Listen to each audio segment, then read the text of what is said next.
해외에서 유입이 됐던 여행객이 많아지고 물자 이동이 많고 뭐 여러 가지 원인으로 개방이 되고 하니까 사람과 물자 이동이 많다 보니까 뭐 그렇게 많이 되고 있는데, 또 그다음에 뭐 이 부지역 같은 2000년도 이후에도 이렇게 뭐 9번이나 발생되는 상황이고 뭐 이렇게 하니까 또 우리 토착화되어 있는 것이 아니냐.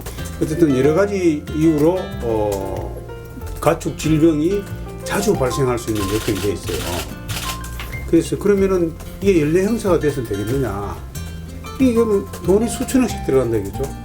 직접적인 피해에 대한 보상뿐만 아니라 간접적인 피해까지 하면 더 커질 수 있어요.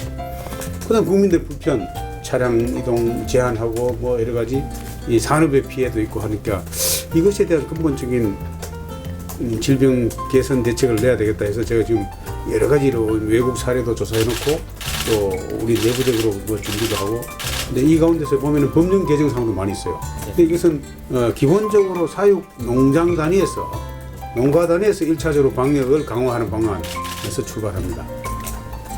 거기서 이제 농가가 소독 발판이라든지 기타 약제라든지 백신이라든지 이런 걸 철저히 하고, 또 의심스러운 가축이 발생될 때 신고를 제대로 하고 뭐 여러 가지. 그 다음에 이것으로 농장을 벗어나서 이제 유통되는 과정에서 위생, 안전을 제대로 체크하기 위한 여러 가지 제도가 갖춰져야 되고, 그 다음에 이 안전한 축산 유통을 위한 시설이 있어요. 유통 시설 개선. 계란도 일정한 시설과 여러 가지 여건을 갖춘데 거기에 들어가서 싹 GP가 보면은 기본적으로 아주 과학적이고 위생적으로 해요.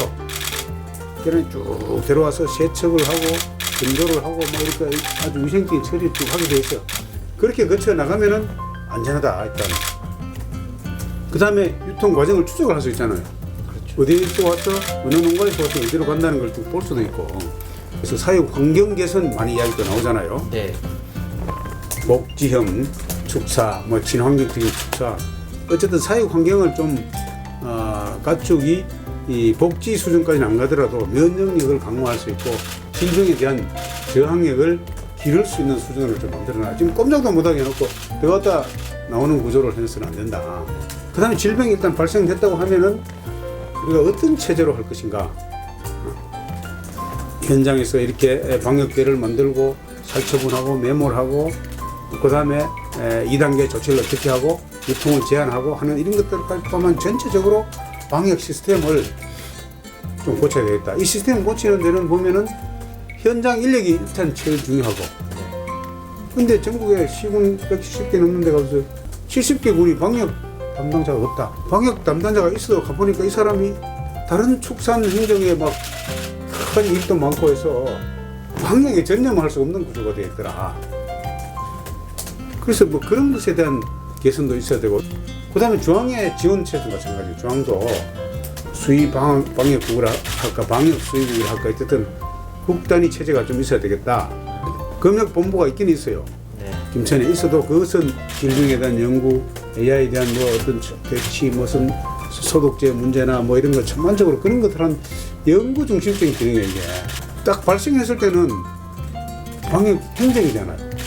이 방역이 검역본부는 많은 박사들이 그것 전문은 또 아니란 말이에요. 그러니까 이 조직의 기능도 좀 개편을 해서 일사불란하게 좀 움직이는 기능을 하고, 그 다음에 우리가 스스로 역량을 갖추어서 시설이라든지 장비라든지 국제적인 수준의 시험 평가 기능도 갖추고 해서 좀 공인받는 구조로 하고, 그러면 인력도 좀 많이 확충돼야 되고 하는 그런 것들이 총체적으로 같이 갖춰져야 됩니다. 그 다음에 약제 문제, 약제에 대한 약제 효능에 대한 의문이 있으니까 그것에 대해서 우리가 점수 조사를 해가지고 또 뭐 27개나 어쨌든 누가 취소하고 판매 중지도 하고 이런 것들 했잖아요. 뭐 그런 식으로 연구 인력, 방역 체제, 본부 조직뿐만 아니라 발생됐을 때는 현장 집행 인력과 사후 관리하고 하는 인력, 이게 총체적으로 갖춰져야 그것이 되는 건데, 맨날 중앙행정기관에서 뭐 대응 문제만 가지고 해도 안 되고, 아무리 여기서 뭐 신속한 심각 정도 올려놔도 현장에서 뭐 그냥 대응 인력이 없다. 계속 그냥 탁상 행정이 될 수가 있다. 뭐 그런 것들이 총체적으로 좀 갖춰져야 되고, 그다음에 그걸 하는 지자체의 장들의 어떤 의지. 이게 한꺼번에 해결은 어렵고 이제 단계별로 해결해 나가야 되고, 상당 부분이 법을 고쳐야 될 사항이 많습니다. 입법적으로 보완해야 될 사항이, 보상금 문제라든지 페널티 문제, 제대로 신고를 하지 않았다, 방역 조치를 제대로 하지 않았다. 과거에는 우리가 축산 쪽에 이게 뭐 이렇게 좀 날씨가 이렇게 따뜻해지고 또는 시간이 가면 제대로 바이러스는 소멸한다. 네. 또 과거에 또 실제로 그런 게 많아요. 그러다 보니 매년 반복되고, 이것도 뭐 관행적으로 작년에도 이렇게 했습니다. 재작년에도 이렇게 했습니다. 7년 전에도 이렇게 했습니다. 맨날 하다 이렇게 해서는 안 돼요. 이번에 그러지 말고 생산 지역부터, 즉 농장부터 유통 단계, 방역 단계, 그다음에 R&D 쪽에 뭐 이런 총체적으로 문제를 보라. 그리고 우리만 한다고 된 게 아니고 일본은 어떻게 하냐, 또 외국은 어떻게 하냐, 다 지금 자료를 수집해놨어요. 그래서 좀 하나씩 고쳐 나가도록 하고, 근데 이 고친 내용의 상당 부분이 입법적으로 보완해야 될 사항입니다. 가축 축산법이나 가축 전염병 예방법이나 기타 축산 관련 법령을 개정해야 될 사항이 많아요. 처벌 좀 강화한다든지 이런 것도 많은데, 또 현장 막상 또 가서 그거를 고치자고 하면은 반대가 심한 거예요. 현장에 이론이 이렇고, 이 농민들, 이제 기본적으로 축산농가에 피해가 안 가는 방향으로 해야 되겠지만, 이런 식으로 계속 수천원씩 돼가지고 국민들이 자꾸 외면하는 구조로 가면 국민들이 축산을 가만히 두겠습니까? 맞습니다. 오늘날이 대표적으로 이제 이슬람권에서 허용된 식품이라는데, 우리가 그동안 이슬람권에 대해서 잘 몰랐단 말이에요. 그리고 우리가 진출하는 품목도 거의 제한적이고 했는데, 알다시피 이슬람권 시장도 엄청나게 큰 시장이라고, 10조 달러 가까이 된다고 하니까 굉장히 우리가 잘 관심을 가지고 대응을 해야 되고, 인구도 전 세계 인구의 한 25% 차지하고 있으니까 우리가 너무 구주나 미주 중심의 어떤 문화나 경제, 산업이 이렇게 발달됐는데, 저쪽에 인구도 많고 어차피 우리가 이 이슬람권에 대한 여러 가지 교육 정제도 하고 하는 것은 정부에 관계없이 해야 될 것 같아요. 이제 작년에 당이 할랄 식품 중심으로 여러 가지 대책도 만들고 홍보도 하고 했는데, 한 4억 5천만 불 정도로 수출은 규모는 늘었더라고. 전년도 비해서 늘고 가능성도 많이 보이고, 농산물이 김치나 라면이나 여러 가지가 중동에 가서 많이 팔리기도 했지만, 그리고 하려면은 그쪽에서 요구하는 스탠다드, 할랄의 최소한 기준이 있는데, 그 기준을 기본적으로 맞춰야 되니까, 그게 맞추기 위한 여러 가지 노력도 하고, 또 현지의 사람들한테 광고 홍보도 좀 많이 하고, 여러 가지 전방위적으로 노력을 해야 되는 거예요. 그러니까 우리의 꽃소비는 전부 다 경조 사용이 80% 이상이잖아요. 네, 맞습니다. 조화 또는 화한, 난 이런데 중심의 소비인데, 생활용 꽃소비가 주고받고, 그런데 여러 가지 이유가 있는데 가까이서 쉽게 살 수 있는 구조가 안 돼 있어요. 외국 가면 어디 가다 슈퍼에서도 적당히 살 수 있고, 간단하게 그 매장 옆에다 보면 꽃이 있어도 하나씩 사고 있는데, 그런 구조를 또 만들어 줘야 되고, 또 김영란법 청탁금지법도 작년 9월 28일 날 이렇게 발효가 되니까 영향이 더 크지. 네. 근데 청탁금지법이 발효되기 2년 전에도 소비가 확 줄었어요. 꽃 소비가 줄었어요. 네, 줄어서 모든 현재 소비 안 되는 걸 거기다 갖다 붙이면 안 되는 거예요. 사실은 경기가 침체된 영향, 또 청탁금지법의 영향, 또 전반적으로 우리 사회가 꽃을 주고받는 그런 소비 패턴이 정착되지 않는 영향, 여러 가지가 있어요. 그래서 그러나 어쨌든 꽃을 주고받는 건 난 참 좋다고 보는데, 그런 주고받는 분위기를 좀 만들자 해서 어제 국회에서 의장님도 모시고 상임위원장하고 국회의원도 한 30명 정도 모셔가지고 행사도 하고, 국회에서부터 원 테이블 원 플라워 이렇게 신청서를 받아서 의장부터 다 나눠주고, 그래서 우리가 지금 관공서부터 시작해서 딴 데까지 쭉 확대해 나가도록 좀 대대적으로 우리 해보자. 그래가지고 좀 하고 있는데 한 10만 테이블을 지금 하려고 하고 있거든요. 10만 테이블. 그렇게 하면은 좀 소비가 좀 늘어나겠구나. 꽃 농가도 지금 현재 8,500공간 그렇게 안 돼요. 많이 줄었어요. 옛날에 엄청 줄었고 수출도 한 2,600만 불 많이 줄었어요. 네.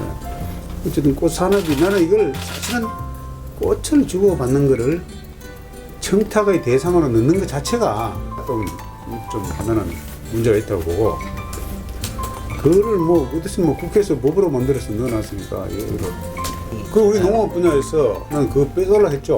네. 1차 산물은 예를 들어서 이제 뭐 쇠고기 같이 그런 뭐 20만 원, 30만 원짜리도 있고 그렇죠. 그런 게 있을 수는 있지만 1차 농산물을 청탁금지법에 적용 대상에 넣는 거는 우리 쪽에서는 좀 과하지. 이제 이번 설 계기로 해서 좀 변화를 좀 다시 점검해보고 네. 부처가 그 문제가 그 부분에 문제가 있다는 것은 인식을 같이 하고 있습니다. 근본적으로 그 취지는 좋으니까 그렇죠. 근본적인 취지를 훼손하지 않은 범위 내에서 어쨌든 좀 신축성 있게 해보자는 입장입니다. 근본적으로 우리가 지금 당면하고 있는 두 가지 있잖아요. 가축 질병 방지, AI든 구제이든 그 체제, 가축 질병 방지 하나, 그 다음에 쌀 산업 대책. 쌀의 소비는 줄고 생산은 많고 재고 많고 하는 거. 그 두 개에 대해서 기본적으로 다는 제가 해결하기는 어렵다고 보는데 해결할 수 있는 실마리나 단초는 다 기본은 구축을 해놓을 거예요.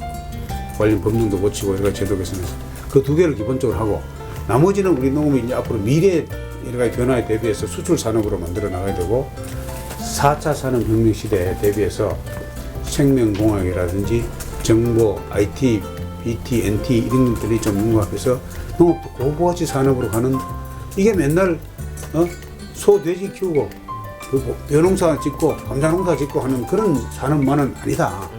이 미래에 대비하는 소득이 높고 부가가치가 높고 일자리가 많은 산업이라는 것에 이렇게 그걸 많이 깔아줘야 되는 거예요.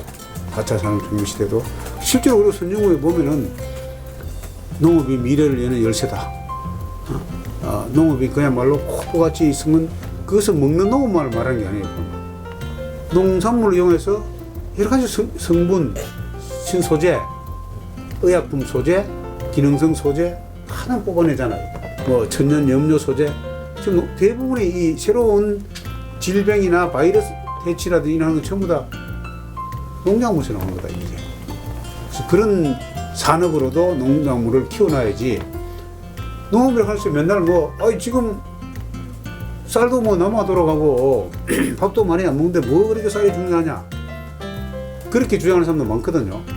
그래서 농업이 그냥 그런 먹는 산업만이 아니라 또 농업을 그런 고가치 기능성 식품이나 기능성 약품이나 신종 플루 소재 같은 것도 만들어 놓고 R&D를 해서 이렇게 해야 된다. R&D 연구를 해서 그것은 농업계의 혼자의 노력으로 안 돼요, 사실은.